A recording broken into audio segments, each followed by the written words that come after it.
Sean McCabe. Welcome to the show. Hey, welcome to the John A. McCabe Show, where it's all about accelerating your authority in your business or field of expertise. And we do that by helping entrepreneurs, business owners, authors, experts, speakers get seen, get heard, get noticed on any device, anywhere, anytime, with as little as 1 hour of work a week for 100 days straight, also known as the Authority Acceleration Formula. Now on today's show, Real Estate Investing Mondays, my guest is someone who's just killing it right now when it comes to the number of deals he's putting together each and every month. So what's the reason for his success or sudden rise in the number of opportunities that he gets? He's put together a system, marketing system for leads and opportunities, as well as placing offers on a large number of properties every single month. Some might call it the spaghetti on the wall strategy. Now, I met Pat approximately 2 years ago at, believe it or not, a marketing conference. Yeah, two real estate investors meeting up at a marketing conference. And it's because of Pat's continuous learning in the field of marketing that's enabled him to skyrocket his business.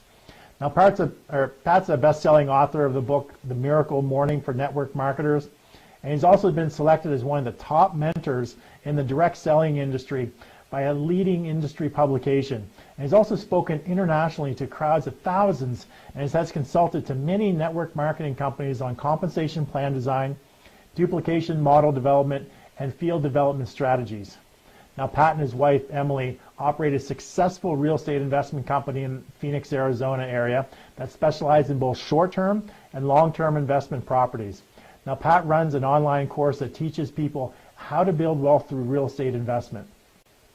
So Pat focuses on homeowners who are in a distressed situation or they have a distressed property and look to get them out of a tough situation and lock up that property with a contract. Now, once Pat gets the house under contract, he'll either wholesale it to a number of investors that he works with for either $5,000 to $10,000 a pop, or he'll keep some of them for his very own portfolio, either fixing them up and flipping them or holding them for cash flow. Now, as a result of Pat's success, he's had many other investors wanting to know his secrets to his shortcut to finding great leads and how do we find so many of them. So because of that, Pat has put together a training program where he teaches and helps other real estate investors the basics of finding leads in real estate. So today, I'm going to get the inside scoop from Pat himself on the 3 top lead sources for his real estate investing business and how a new investor just getting started, or maybe even a veteran investor can open up the floodgates to an abundance of opportunities, which will enable them to close on more deals in a shorter amount of time. So be sure to stick around, because when I come back, I'll be joined by my good friend, Pat Petrini. Hey everybody, thanks for joining us today. I have a very special guest with us, someone who's just tearing it up in real estate investing in his home city of Phoenix, Arizona. So much so that there's even whispers of duplicating his operations into other cities and other states right now. Pat Petrini is a best-selling author, a top mentor in the direct selling space, international speaker, consultant for some of the top network marketing companies, and a very successful real estate investor who also helps other investors find some leads and opportunities. So please give it up with a flurry of likes, loves, share this video, give it up with some thumbs up and some hearts running across the screen for my guest today, Pat Petrini. Hey Pat, how you doing? Hey John, I'm doing great. Thanks so much for having me on. I'm excited to be here with you. Excellent. Thanks for joining us. So how are things down in Arizona? You're in Phoenix, right? Just a surprise? Yep, in Phoenix right at the moment. Yeah, Surprise is the technical part of Phoenix that we live in. My wife and I here in the Northwest, and yep. It's beautiful here. It's great. Weather's great. It's a little overcast today. We're having a good day. So things are going well in your real estate career? Yeah, absolutely. Real estate is cranking right now. It's a great. We're past a lot of the craziness of the previous few years, and now things are just kind of level. It's a very normal market here in Phoenix, and which is always, every market has pros and cons, but there's a lot of opportunity right now in the market here. Excellent. So Pat, before we get too deep into the questions, I'm sure you watched an episode or two before. What I like to do, the very first thing I like to do is called a speed round of questions. Yeah. So it just gets people to know you a little bit better.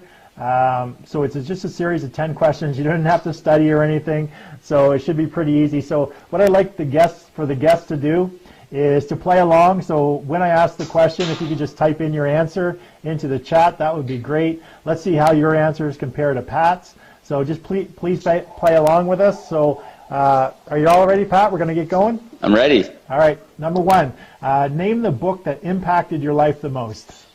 First one that comes to mind is Atlas Shrugged by Ayn Rand. That one really changed my philosophy a lot. Excellent. So when you were a young boy, who was your celebrity crush? Probably, what's the actress's name in the movie Speed? Sandra Bullock. Sandra Bullock, yeah. It would probably be Sandra Bullock.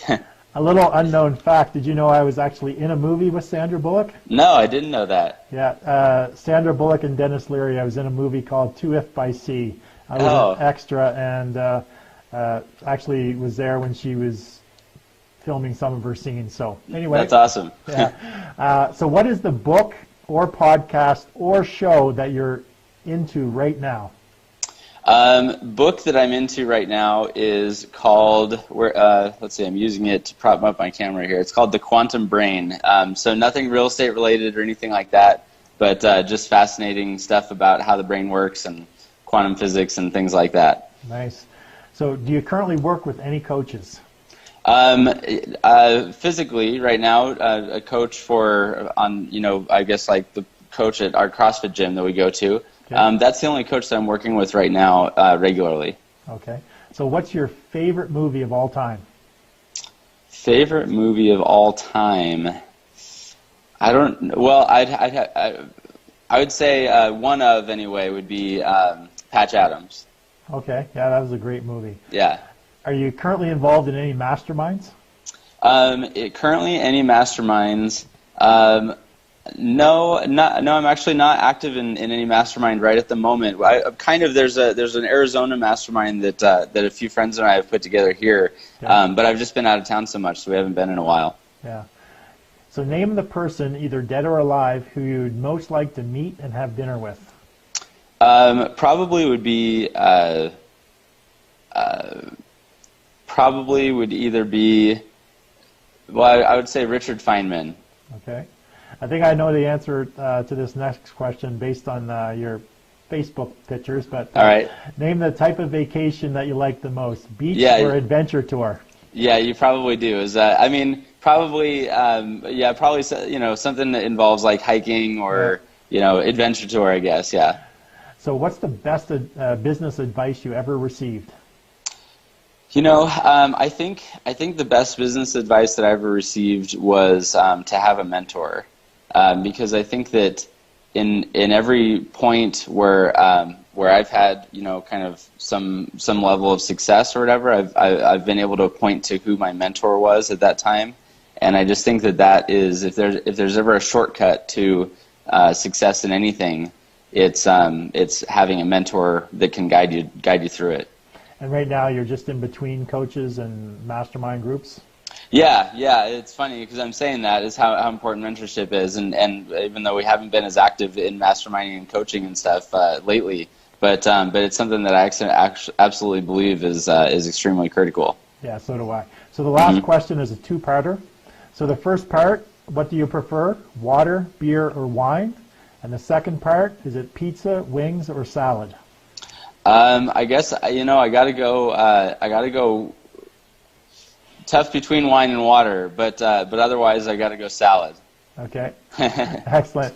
So Pat, can you give the viewers who might not know you or your origin story, just give us 2 or 3 minutes of sort of who is Pat Petrini, where you came from, sort of getting into the real estate space, the network marketing, the real estate, sort of how that is all transitioned. If you could just sort of give me your origin story, that would be great. Yeah, you bet. So really kind of my background, a lot of my background is in the network marketing and direct sales space. I was kind of recruited into a sales company right after high school in a direct sales company and worked with them for about 4 years. And then I kind of moved, was introduced to more of the network marketing kind of concept and had a great mentor that had introduced me to network marketing, and we built a good business there, and were there for quite a few years. And then eventually, when the economy turned, there were a lot of factors that happened, but when the economy turned, it kind of like really smacked that company that I was with pretty hard, and as well as our personal finances, and as happened with a lot of people around that time. And so Emily and I, over the course of a couple years after the economy turned, we kind of lost everything and then some, as far as being way upside down on some properties we owned and all this other kind of stuff. Typical 2008 story basically. Yeah. And we found ourselves totally starting over from much less than zero at that point, and we were kind of looking for what was going to be sort of our next thing that we could do to make some fun money and kind of get back on top. And then real estate ended up being that answer for us. We had some friends here in the Phoenix area that had already been very successful in real estate and had done bought a lot of rentals, done a lot of flips, and done kind of all areas of real estate here. So we kind of really, again, the importance of having a mentor, really kind of worked with them and got things going here. And we were able to get things going pretty quickly. So now we've been doing real estate for, full-time-ish for the last few years, and we've done over 50 or 60 fix and flips ourselves, and we own rentals, and then we're now switching to a little bit more of wholesaling currently, but we still do fix and flips. We have two that we are in the middle of right now, and so anyway, that's kind of the entrepreneurial roller coaster, that so many people have experienced as well, and we're grateful to be in a good part of that roller coaster right now. Excellent. So when you got into the space, did you take some formal training, education with real estate investing, or you just connected with some people that were doing it at the time? What was your kind of all of the above? I mean, I've over the years I'd invested in a lot of courses and seminars and stuff, so I had a lot of that kind of basic education as far as the nuts and bolts of how to do real estate investing for the most part, even though I hadn't done much of it yet myself. But then, a lot of it was really plugging into some people that we knew here that were doing it, and sort of doing what they did and kind of learning from them. And the other thing, I did also, go through, I did all the classes to get my license as a realtor, but I didn't actually end up I opted not to get my license as a realtor, but those would be some formal classes, even though those don't usually teach you really anything important, but there is some formal classes. Mostly just working with people that were experienced, and then and I would say that even though there's a lot of really expensive seminars out there and stuff like that probably are way too overpriced, there is some good stuff out there too, and I did get some good education from some of the those types of events that I went to. Yeah, exactly. I mean, I invested, when I get into real estate investing, I invested upwards of $40,000 into courses, which is typical or average of the person going to those seminar events. But you can get a lot of great knowledge, information, and education from people that are doing the business that they may have their own courses that are less expensive, or there's less of a financial investment involved. Right. As well. So, okay, Pat, you hinted prior to coming on the show that you were going to share with the guests your top 3 lead sources. Can you tell us what they are? Yeah, absolutely. So the first one, for anybody on here that is doing real estate, the first one, you might shake your head at me, but believe it or not, one of our top lead sources right now is actually the MLS. And I know I say that because a lot of people, it's usually the first, people will say, well, the great deals are not on the MLS, and the MLS gets lots of flack, but there are deals on there. Now, it is a little bit more of like a needle in a haystack sort of situation, so you've got to make up for the smaller numbers, the less likelihood of getting a deal. You've got to make up for that with large numbers of offers that you're making. And so that's kind of what we do. But Phoenix is a big market. There's lots of properties to make offers on, and the MLS is an easy way to find some of those. So we're hitting the MLS pretty hard right now these days. We have always done a lot of direct mail, so that would be the second piece. And nothing too crazy, direct mail. using yellow letters, and we can dive into some of the specifics and stuff, but nothing, I would say, super innovative, compared to like what you hear about at all the seminars that you go to and stuff. It's just doing a lot of it. And then the third source would definitely be referrals, and I would say referrals / following up with people. So we're pretty good at, we've got a good team of realtors that we have worked with in the past that are bringing us deals if they think that it's a good deal that fits us. So that there's a good referral base there that comes from realtors that we've built a good relationship with. Obviously, other homeowners that have worked with us and had a great experience.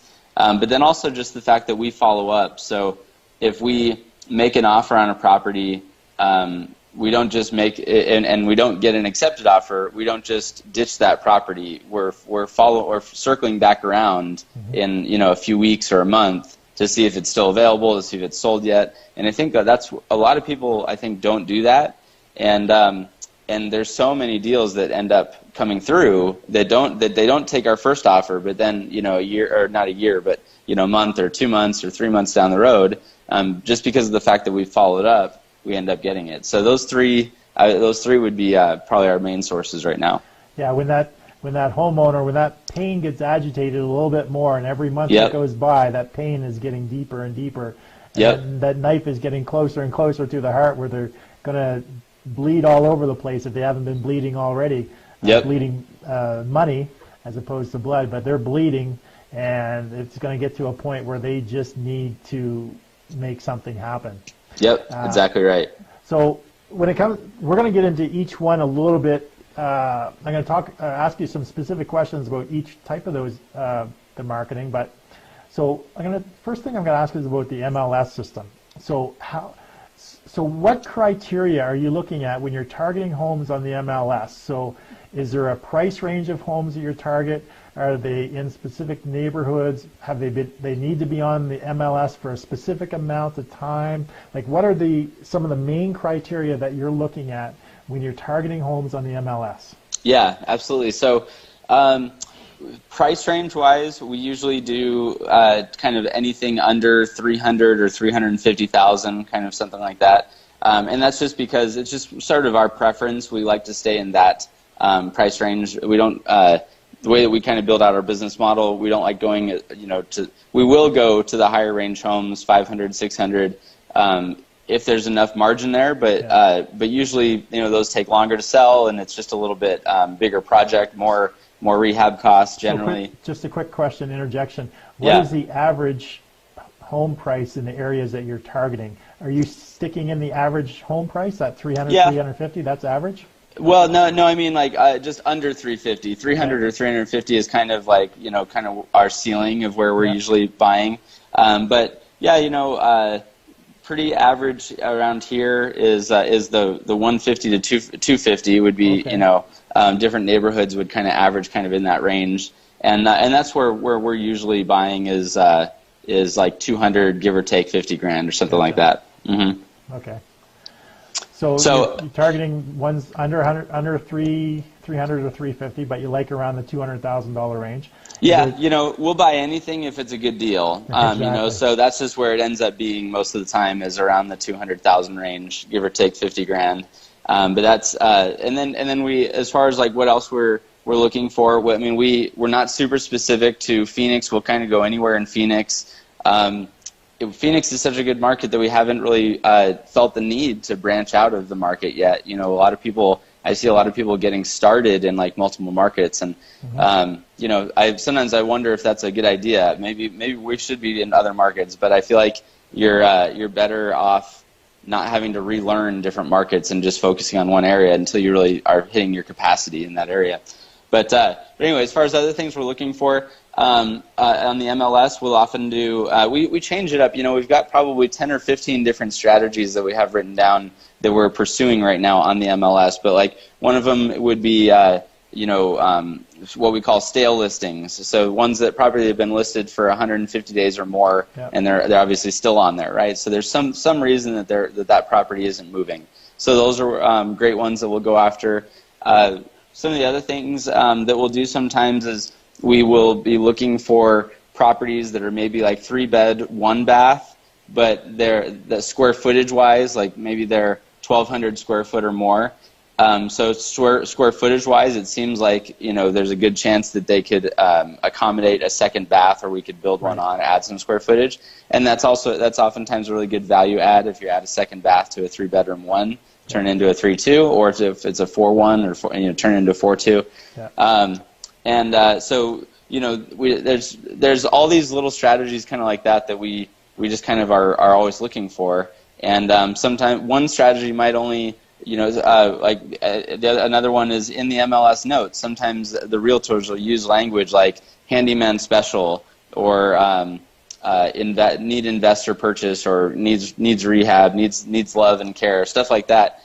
And if you kind of are searching for those little terms, and you jump on those listings the second that they hit the market, sometimes you'll find a pretty good little fixer-upper or handyman special or whatever. So there's a lot of those little niches that we kind of are trying to stay on top of with the MLS. Okay. What sort of margin are you looking for? You said some of them, it's always you're going after stuff that's a good deal. Yeah. For you, what do you consider to be a good deal, sort of a margin, purchase price to after repair value sort of scenario? Yeah.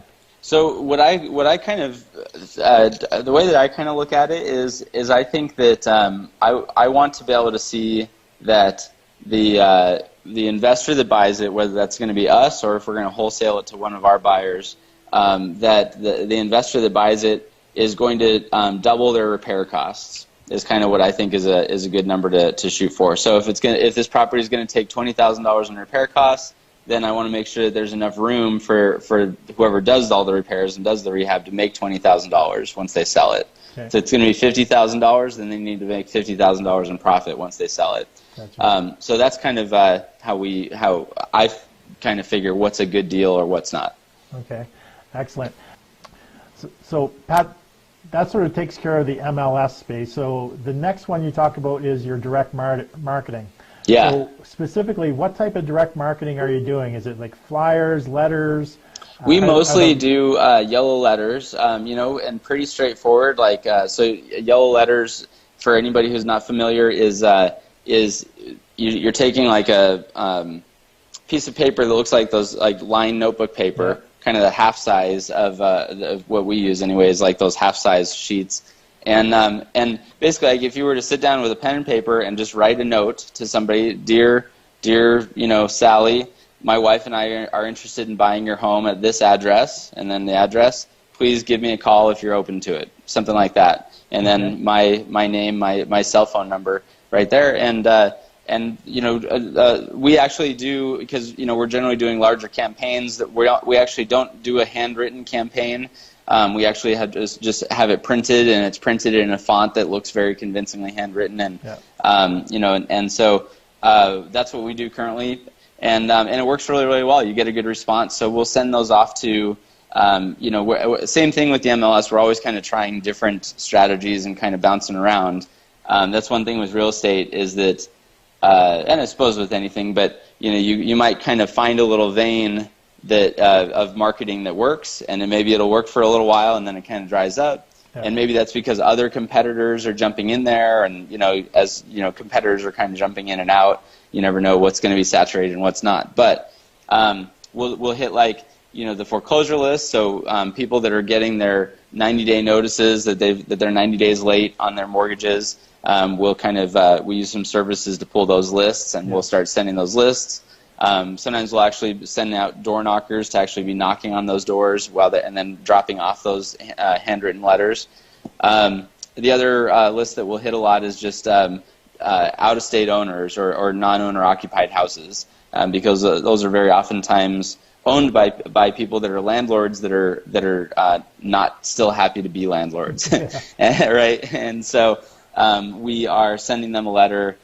Just on the off chance that maybe they would love to get rid of this property that is currently rented out. Maybe they're not having a good owner experience, and we would like to take it off their hands for them. So the letters that you're sending out, the yellow letter campaign, are you addressing those directly to the homeowner? You know the homeowner's name, and you're putting that right on the envelope? Are you handwriting the envelope, or?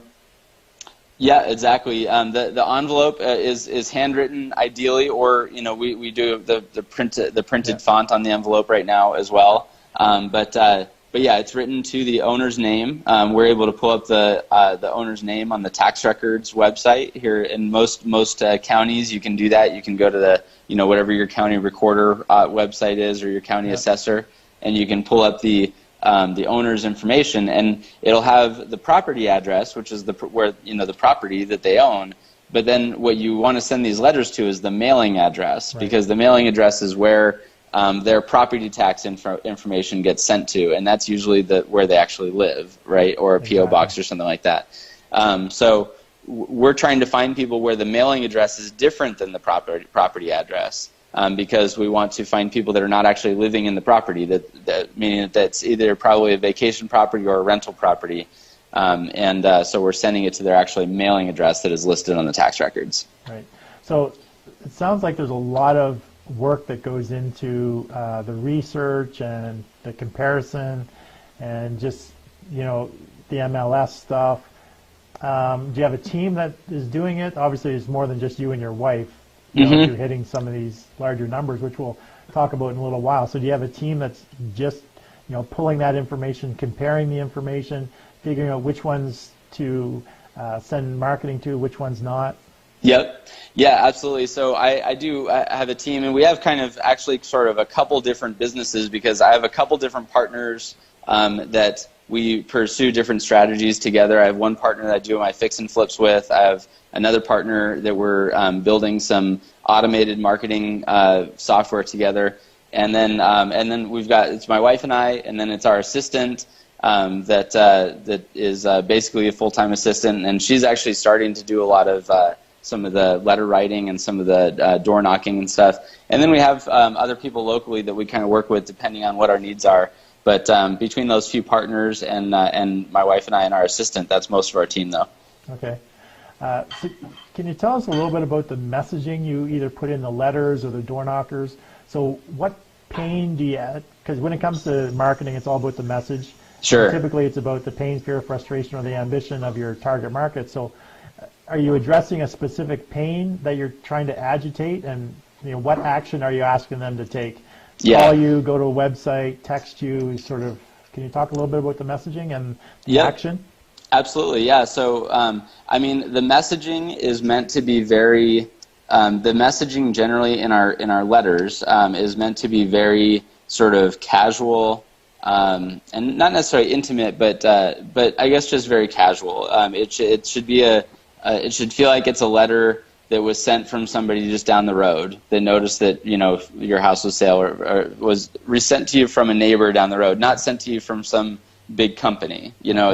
It's not. There's no logos on it, and I don't put a website on it or anything like that for these particular letters, because I don't want it to feel like it's coming from a company. I want it to feel like it's coming from just Pat and Emily, these people down the road that are interested in buying your house, sort of thing.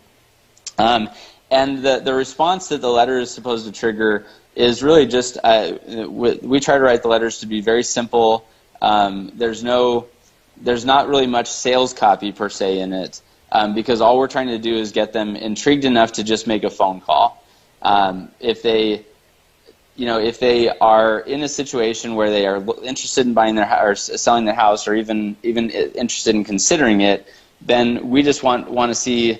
Basically, if they're willing to pick up that phone call or pick up that phone and dial you, then that probably is indicated there's some level of legitimate interest there.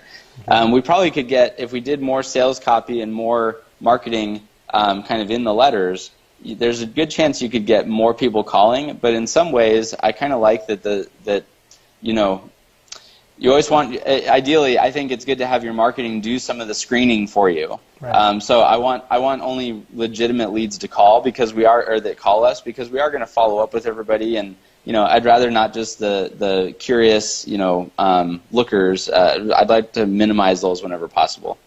So who's handling the phone calls? So most of the phone calls are handled by, actually, most of it's either myself or it's my assistant right now. Okay. Most of the phone calls end up being really quick, where it's like kind of a one that they all come into voicemail, and then So a lot of people will just kind of hang up. A lot of people, you can tell that they're not really serious that by their voicemail, that because they leave a message that says that, you know, they were just curious to see what it was about or whatever. And then you get the ones that you can kind of tell that that there's something there, and those are the ones that we end up, you know, returning a phone call and following up with them. Okay. And then, who's the negotiator of the group? Is that you? So, yeah. Mr. Sales Training? Yeah, oftentimes, or it'll be my one of my partners as well. Okay. Particularly if it's one that we're going to buy as a fix and flip ourselves, then my partner is actually, so he handles the rehab aspect of the properties. So that's you know, kind of an area that I have not invested the time into in terms of learning, and it's just something I'm not that interested in learning, is all the rehab costs and the construction aspect of it. So if it's something that we are probably going to buy ourselves to fix and flip, then he'll usually go out there and do kind of a little inspection of the property, and then he actually runs the crew. So it's my job to find the properties, buy it, you know, get the funding in line, and then once we buy it, then I hand it off to him, and he handles the rehab of the whole deal. All right, excellent. So, okay, Pat, so just so we have some context about the power of the lead sort of systems that you're using, can you give us some ballpark numbers as to the number of phone calls? You know, I don't know if you use a website, but any website leads, emails, or you know, what would you get on an average given month from your different lead sources? So total number of leads, I actually am not sure what like total number of leads would be, because it depends on what you call a lead. Like we are making probably in a week, I'd say we're making probably about 400 to 500 offers a week, and most of that is being done through email, and then and that's kind of with our MLS strategy. We're making like 400 to 500 offers almost purely on the MLS per week, and then with, you know, direct mail. Like I kind of figure when you send somebody a letter, it's kind of like sending somebody an offer, you know, but you know, only a percentage of those, you know, about, you know, 1 or 2% actually turn into leads that call us and things like that. Right. But thousands of direct mail pieces that that go out though, and that's been a really big piece of our strategy over the last couple of years is direct mail. So we send out, you know, thousands of those when we're doing a direct mail campaign. So, you know, total number of leads that we're handling on a weekly or on a monthly basis is somewhere in the thousands. I'm not totally sure what that number would be. So with respect to your, if you're doing 500 or so per week on MLS, you must have some sort of set formula as to, you know, they're asking this much. I mean, okay, we've looked at this criteria. It's been on the market long enough. It's in our price range. It has a few of the in the notes field. It, you know, has a couple things that pique our attention. So, yep. And basically, you're just getting your realtor to fire off an offer, like automatically, like. Yeah, we're actually just you know, we kind of look for certain criteria, and we just fire off these emails to these realtors that are listing some of these different properties. And honestly, I know a lot of people's realtors head explodes every time you mention the word Zillow, but like we actually use Zillow for quite a bit of what we're doing, because even though Zillow is not perfectly accurate, it's not anywhere close to perfectly accurate. In when you're doing kind of bigger numbers, making lots of offers, it's oftentimes close enough. Yeah. And so we can, without having to spend the time of actually running comps on every single property that we want to make an offer on, we kind of, in many cases, will use what does Zillow think it's worth approximately. We might take some percentage off of that number and then fire off that an email with an offer with that number in it, just to get the conversation started. That doesn't mean, you know, that's the whole point of all of this stuff, right? Is sending the letter or sending an email with an offer in it.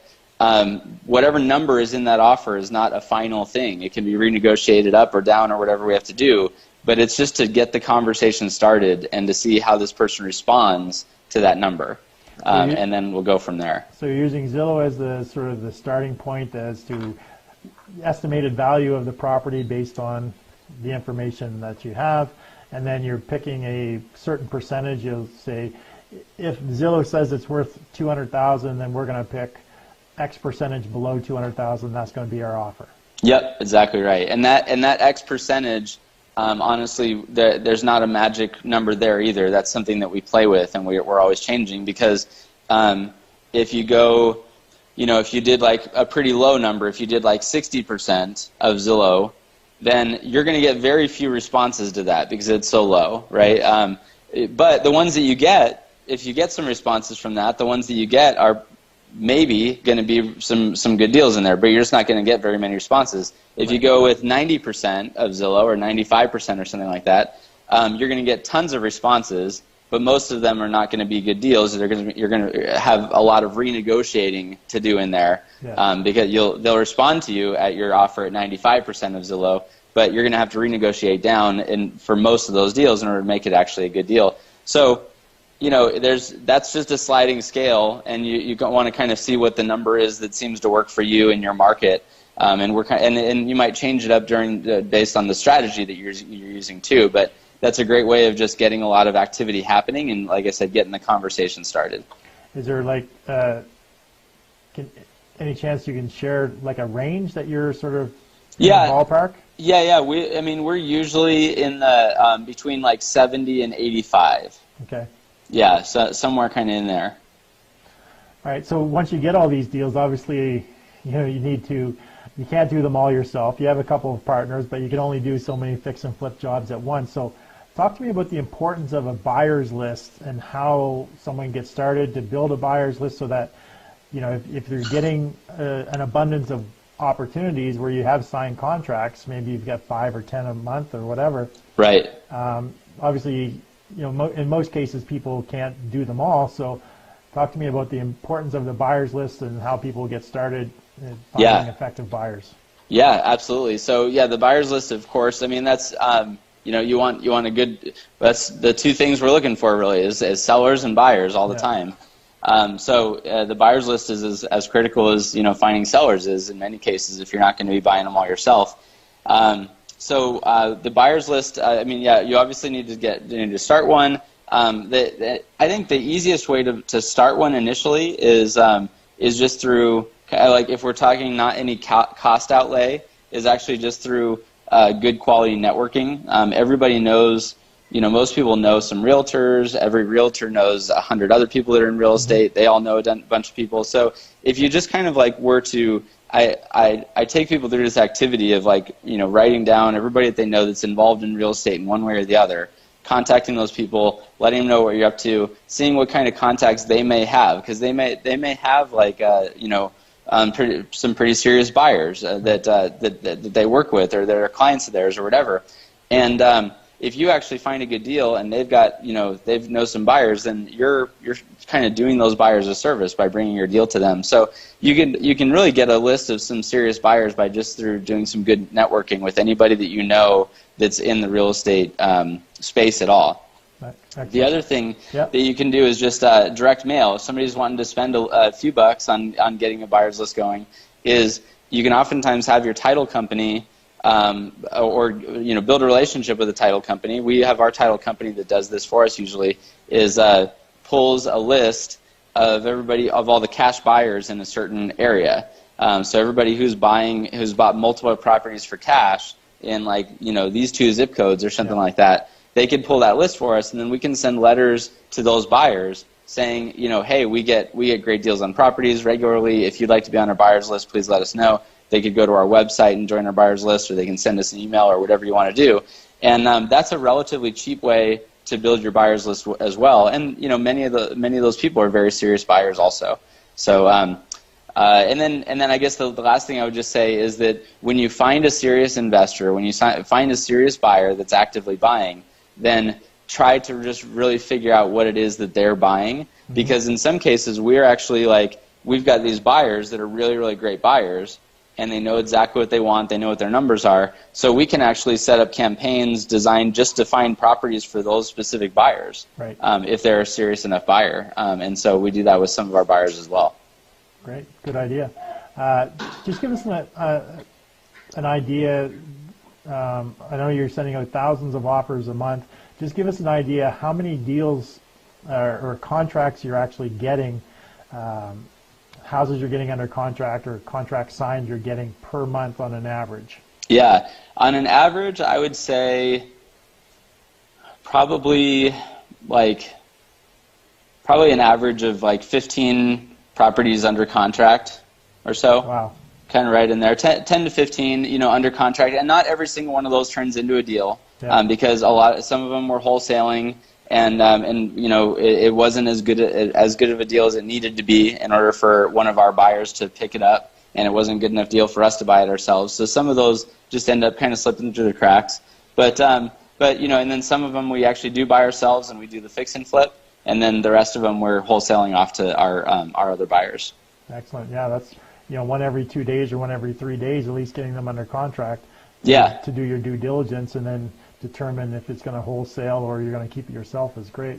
So, Pat, let's get into the money part, because everyone wants to know how much they can make either doing this business. So, out of the 10 to 15 deals that you're getting under contract, how many of those deals would you do yourself, and then how many would you sell? And then how much would you make on the ones that you're selling? Right. So ones that we would do ourselves out of 10 to 15 is probably 2 to 3. Okay. And then let's say of the rest, let's say, maybe 7 of them end up being wholesales. So I guess we've got, anywhere from 5 to 10 actual deals done. Would be probably average, including the ones we're going to buy ourselves and the ones that are wholesale. And then you've got 5 to 7 or even 5 to 10. If it was a lower month, 5 to 10 of ones that we got under contract that just weren't the right deal, and we couldn't make it happen for whatever reason. But 5 to 10 deals actually getting done. If we're actually doing the fix and flip ourselves, then I would say probably our average is. Average profit on that is probably 20 to 30,000. That is our actual takeaway profit. That's not after taxes, but it's after everything else. Yeah. It's probably 20 to 30,000 on our fix and flips.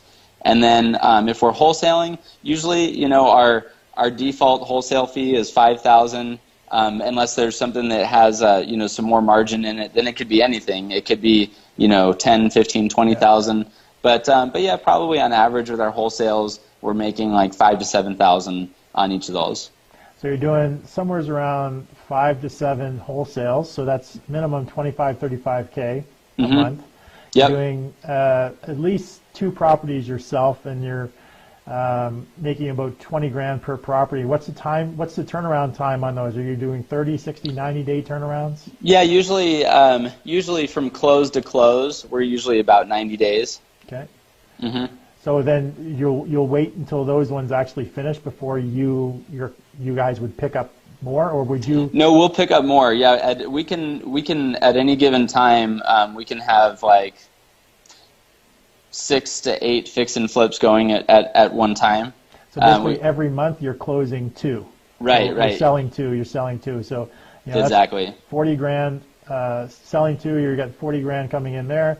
You've got another 25 or so coming in, so that's $65,000 worth of profit coming in every single month, give or take.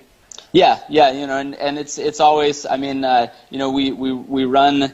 Our operation is obviously like we do a lot of deals, but we have kind of a fairly small team. We've got a big crew so we've got a pretty good sized crew that handles all the fix and flips and everything. So we keep them busy with all the fix and flips. But 1 month, if my wife and I are out of town and traveling a lot, then we might do less deals just because we were there to do a little bit less of the stuff. And then another month might be a really good one. But yeah, give or take, those are kind of our average numbers that we're trying to make happen on a month-to-month basis. That's excellent. That's a great income, great lifestyle. So obviously this all comes at a cost. So the marketing comes at a cost. Yeah. So the other stuff is when you're hiring your crews, obviously that's an expense which goes to the projects, but the marketing comes at a cost because you actually have to put the money up front to do the marketing in order to generate the leads that's going to turn into money. So can you give us an idea how much you're spending on your marketing, either direct mail or referral fees or whatever? Yeah, absolutely. So referral fees, we actually don't really do much as far as referral fees, just because it's there's just legally it's a little hard to do referral fees legally in Arizona. So usually most of our referrals are actually from realtors, and so what they're just going to get is their commission for doing that. So that's kind of how most of our referrals work. With the letters, it really is. It's about a dollar a letter. I think we're about 90 cents a letter for every for envelope, stamped, and the whole deal. Letter in the mail is about 90 cents per, and so it might be a little bit less than that. Maybe our rate is about 85 or something like that. But kind of right in that range from our printing company. So when we're doing big campaigns, and usually we'll do, when we're doing a direct mail campaign, we'll usually do between $3,000 to $5,000 worth. And so we haven't done one in maybe 2 or 3 months because we've been hitting the MLS so hard the last few months, and we've been really kind of like building up our MLS strategies and kind of automating those. Right. But usually we'll do $3,000 to $5,000 a month of direct mail, and sometimes we'll be doing more than that. But that's kind of what we've done, what we've averaged probably. And your MLS strategy really doesn't cost you anything? Yeah, the MLS strategy is just time, because it's just a matter of jumping on the MLS, looking for the right deals, sending an email off to the agent, and again, that's a lot of what we're automating so that it doesn't take as much time, but it's really free for the most part. Right. So I just want to make sure I get this straight. So probably about every 2 to 3 months you're doing a marketing campaign. Maybe you'll spend max $5,000, but from that marketing campaign, as well as the MLS, which is a free strategy, and you're getting referrals from all of your partners, from all of the other realtors that you're dealing with. So you're getting a lot of that, which is basically the cost for that is built right in because you're just going to pay the commission to them. So at the most, you're spending maybe $5,000, let's say $6,000 every 3 months, so $2,000 a month to make. I can't remember that number, but it's like $65,000 a month. Sure. Yep. So basically, you're investing $2,000 a month to make $65,000. That's a great return on your investment. Yeah. No, it's great. I mean, and that's part of the reason why we've been kind of hitting the MLS hard lately is because it doesn't even have the upfront cost of the direct mail, and we're getting good results with MLS. So. We've been kind of focusing on that a little bit more because it's even a better return on investment. But most of the deals that we've done over the last 3 years have actually been direct mail. That's been like probably 75% of the deals we've done over the last few years have come from our direct mail campaigns. But just lately that we're spending more time on the MLS. So do you have one realtor that's doing all of your MLS stuff? That's quite a few offers. Yeah, no, we just do it ourselves because so I have one of my partners is a broker, and so it's through him that we have access to the MLS and everything. Right. But in terms of actually sending all those offers, I think that if you had a realtor doing that for you, you'll burn that realtor out so fast because that's just a lot of work for them. So we just actually are kind of automating that ourselves so that we are finding these properties that meet certain criteria on the MLS. We figure out our number, we fire off an email, and we don't need a realtor to do any of that for us. We're just sending off the emails ourselves, having our system do it for us. Right. And are you sending it sort of in a letter of intent format or on the actual contracts that your real estate uses? We actually just do it with it's just a normal email, and then attached is our own contract. Okay. And that's because technically the offer is coming from me. I'm not technically a real estate agent, and so I can't technically use the contracts that they want us to use. Right. They have to write it up. But so what I'm doing is I'm sending an email with my contract. And the only reason I'm attaching my contract is because it's a written offer. And I'm just trying to have the strength of like this being a written offer that I'm sending to them, even though we know we're not going to use the contract that I'm sending to them. We know it's going to get rewritten up on their form. But the other little carrot that is fun to use on the MLS though is that when I'm approaching these realtors that are listing these properties and I'm sending an offer to them, it's very clear in my email that I'm sending to them that says that I am not a realtor and I'm not represented by any realtor. So if you would like to, so there's no other realtor to split your commissions with on this. right? So can potentially make twice as much commission by getting their seller to accept my offer as they would to accept an offer from somebody who has a realtor representing them. So I'm sending them a written offer saying, hey, if you want, rewrite this up on the approved, realtor forms with the same terms and everything, and then you can represent us both and make twice the money. Right. Actually, that's a great strategy, actually. And you're just coming across. It's not supposed to work that way because the agent is always supposed to have the fiduciary responsibility of their seller. Right. But hey, the truth is that if you kind of wave this little commission underneath their nose, there's a lot of realtors that suddenly really like your offer even more than the ones that are a little bit higher than yours, and they really get their seller to understand why they should work with you. So the realtor actually kind of becomes your salesperson a little bit to the seller if they're intrigued enough by that extra commission. One last question about the strategy when you're sending that to the to the realtor. Are you sort of sending it, making it appear that you're just the young couple looking to buy a home, or are you doing it as an investor? Yeah, no, when I send that email to a realtor, I usually I'm trying to leverage my background and credibility. So I'm trying to, so in the email it says, that we're a cash buyer. We've bought, X number of homes over the last few years. So we're a serious buyer. We can do all cash. We can show proof of funds. We can, close quickly if necessary. Yeah. I'm trying to really sell myself as an easy seller or an easy buyer to work with. Excellent. Excellent. Well, Pat, thank you very much for being on the show. That's all the time that we have for today. So I personally want to thank you, Pat, for being on the show. My pleasure. Talking to about your real estate investing business, how you're generating leads, what sort of numbers that you're doing, just being so transparent and opening up. I really appreciate it. So what I'm going to do is I'm going to post all of Pat's contact information in the comments of this, as well as we'll put them on the today's show notes and make those available.